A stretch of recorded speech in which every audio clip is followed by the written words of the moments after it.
Hello, alors je vais répondre à ta question et cette réponse, je vais la mettre en... Je vais l'épingler comme ça tout le monde sera au courant de ce qu'il a autour de la tête. Alors c'est tout simplement un collier anti-tic. Alors ça, c'est son collier anti-tic double qu'il a en cuir, donc il passe au niveau de la tétière et au niveau du frontal pour justement pas se faire tourner ce collier. Et il en a un autre qui est un collier anti-tic simple, qu'il a uniquement au niveau de la tétière, donc c'est celui-ci, et qui peut faire tourner quand il a envie, exemple quand il va se gratter, contre les cloisons du box, enfin quand il a accès à son abri box, parce que je lui mets uniquement quand il a accès à son abri box, ou des fois quand ses problèmes respiratoires sont trop importants, parce que je veux qu'il préserve son souffle, voilà. Et en gros, ça va appuyer, c'est pas un engin de torture comme tout le monde pourrait le croire, ça va appuyer en fait sur sa glotte là, parce qu'en fait, il prend de l'air hein, quand il tique, ça va appuyer dessus et lui, ça va le gêner, donc il va arrêter de tiquer et puis il va repartir manger son foin ou repartir dans son paddock.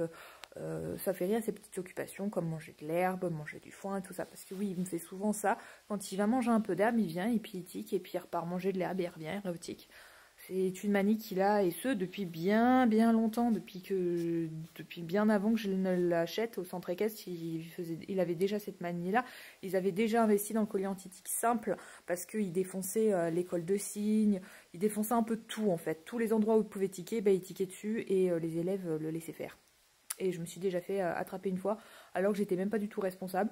Mais c'est pas grave, c'était moi la coupable parce que j'avais malencontreusement mis mes affaires sur la barre sur laquelle Jean avait tiqué.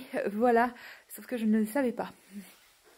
Voilà, donc pour t'expliquer un petit peu, j'espère avoir répondu à ta question. Et non, ce n'est tout simplement pas un engin de torture, c'est juste pour lui indiquer que non, il ne faut pas que tu tiques, parce que tu vas te faire mal. Parce que oui, Jean, il faut savoir que Jean est un cheval qui est extrêmement stressé de base. Bon, les chevaux sont assez stressés de base, hein, je ne vais pas te mentir. Mais Jean, en fait, il a aussi des problèmes gastriques. Et à chaque fois qu'il vient tiquer et tout, en fait, il s'irrite l'estomac et il se fait mal à l'estomac. Donc, il est là pour deux raisons. Donc, pour une, qu'il ne défonce pas toutes les cloisons ou quoi. Et de deux, pour éviter qu'il ne se fasse mal à l'estomac et éviter de devoir lui donner des traitements plus lourds. Si je peux éviter ça, ça m'arrange. Voilà, parce qu'un cheval, ça coûte quand même assez cher à l'entretien.